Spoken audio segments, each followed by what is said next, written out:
Hey everyone, so why everyone's sort of self-isolating, I thought I'd do videos introducing people to different species of Lorichardae hyperstomae and kind of sort of show the diversity out there, specifically in ones I'm interested in because they're the ones I know the most about. And I don't have that much to do. I am finishing off a master's project, so that is taking quite a bit of time, but yeah. So this video is inspired a lot by Kaylee Ellen's videos on her plant rarity index. So this I'm going to do different ones to introduce people to different species. So this video is going to be on Ancistrus, and this is my favourite genus. And I do like the diversity. There is over 50 probable species, more undescribed possible species. So there's a lot of diversity. My favourite are the dorso-ventrally suppressed flatter species, and they're the ones that they're quite different to your traditional Ancistrus. So this group I'm kind of going to rank to a degree, but most of them you will not find in a trade. Most you'll struggle to find. They're not imported much. Most aren't collected because there isn't seen as much value to collecting them as a taxa. So you won't see as many available. And some you really will have to search for. Some in this list I've seen pop up, and the reason they popped up is probably because there was a lucky import. So the first one is the common bristlenose, and this is a species I've got a video on it that you see everywhere. I've actually got 2 videos on this species. It's a possible hybrid, possible undescribed, possible just a domestic variant like dogs of a described species. So this one you'll see everywhere, and it comes in multiple variants. It comes albino, long fin, short fin, normal coloured, green dragon, which is it doesn't have the spots so much. You get the albino, the leucistic, which is the blue eye, the leucistic black eye. One's with the same tentacles. So there's a lot of diversity should you want that. And they're very easy to breed. They're breed in mud practically. So there's no issues actually keeping them. They can range in size from 10 centimetres to about 20 centimetres standard length. I do have one. He's going to be a big boy. And his tentacles aren't even that big at the moment. They do grow fast. I got mine at a few centimetres in 9 months. He is about the size he is now, and his growth rate has started to slow down. But they are really nice looking. So the next 4 species all look pretty similar, and these are ones that you'll find hit and miss, but you should be able to easily find it depending where you live and what stores, how far you're willing to travel, because in the UK we don't really travel that far. Our mail ordering fish isn't that much of a big thing. So this is Ancistrus dolichopateris. 9 soft dorsal rays is how you would define it against other similarly spotted Ancistrus. Ancistrus punctatus, which is quite a big flattish head one I find. Ancistrus L71, very similar to the above. Ancistrus SP Rarity, and there's a few others that you might be able to find. So these are all spotted, so they're white spotted. They are nothing like L255, I'll talk about that later. They are not dorsoventrally flattened, they are just typical Ancistrus shape, more so with typical Ancistrus tentacles. They're very striking, especially when young. Many have that seam along the dorsal and the caudal or tail fin. And they're very striking, especially when younger. As they get older, spots, like all Lorichardae, tend to get smaller. They tend to get a bit duller, but they are very striking, very beautiful fish. And I would recommend them if you've not really. They do vary in size, anywhere from the sort of 9 centimetre standard length in these species to, which I think the smallest would be the Ancistrus SP Rarity. Up to sort of around 30 centimetres for Ancistrus punctatus. So they're manageable, I guess. So the the next one that you'll see, it's hit and miss. Sometimes it goes through phases, and generally it seems that it has to be wild import. So not all stores will wild import from certain places because of the ease and difficulty of actually importing. So this is my favourite, and I think they're brilliant. Horribly painful to look after, horrible to feed, expensive because you need to buy multiples. So this is Ancistrus ranunculus. Now I've done a video on them and similar species. They are absolutely stunning. There is a spotted variant with tiny spots, not to be confused with L255, and it just looks like tiny sprinkles. I find if they're so stressed, like the death curl stingray, they will also develop like pimples. But it's absolutely stunning species. While young, they do have a seam, but that quickly does go. They are a larger species. My largest is around sort of the 15 centimetre standard length, 12 centimetre standard length range. So that measurement does exclude the tail.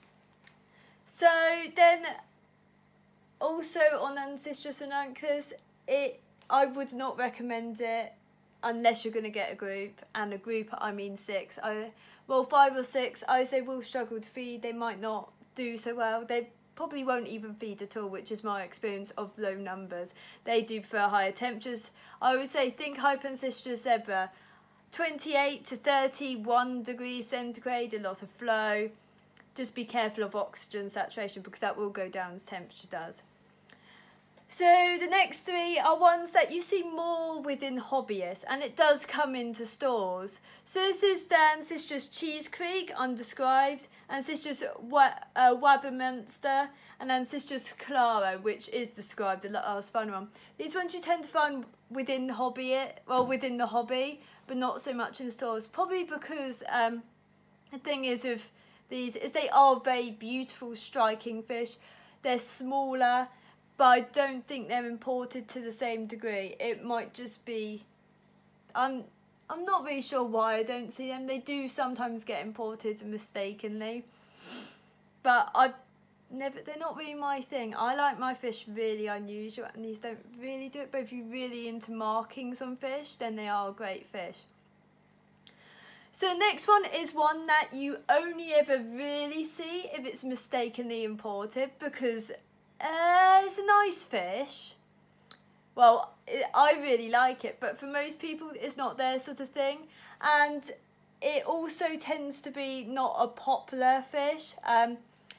I think a lot of people buy it thinking it is Ancistrus ranunculus because it's labelled as the blue medusa. This fish is imported from Colombia, not from the Rio Xingu in Brazil.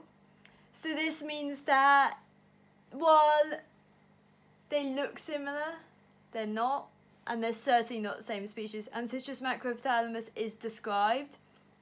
It is a beautiful fish.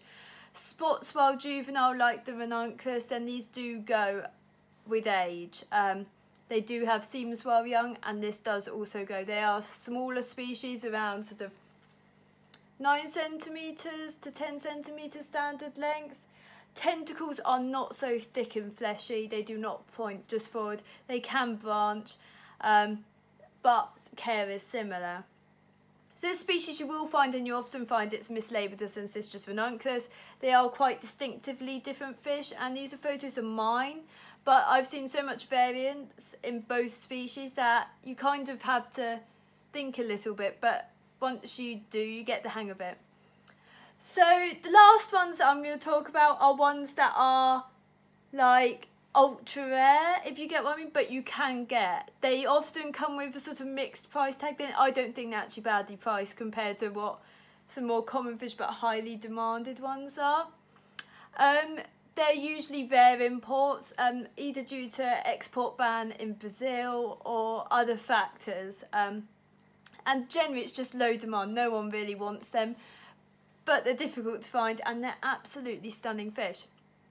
So the first one is L255. This is, the demand in the hobby is quite high, but the demand for export isn't really. So, and they were on the Brazil export ban list. They are an absolutely stunning species, not easy to keep, as bad to keep as Ancistrus ranunculus. So I would not recommend it without a group of them maybe having a pair with a group of ranunculus would help, but you don't want them crossbreeding. They are possible different species.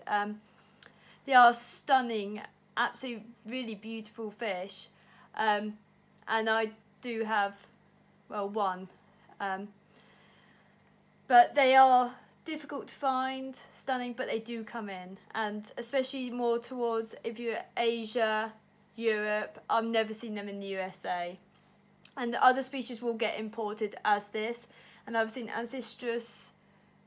It could have been any of the spotted ones. I can't remember which one did get imported, I think, as L255. The next one's Ancistrus agaboensis, and this was imported as green medusa. Its potential could be another species, as Ancistrus agaboensis, of which all of them did sell quite quickly. And they are more dorsiventrio flattened, but not as much as ranunculus.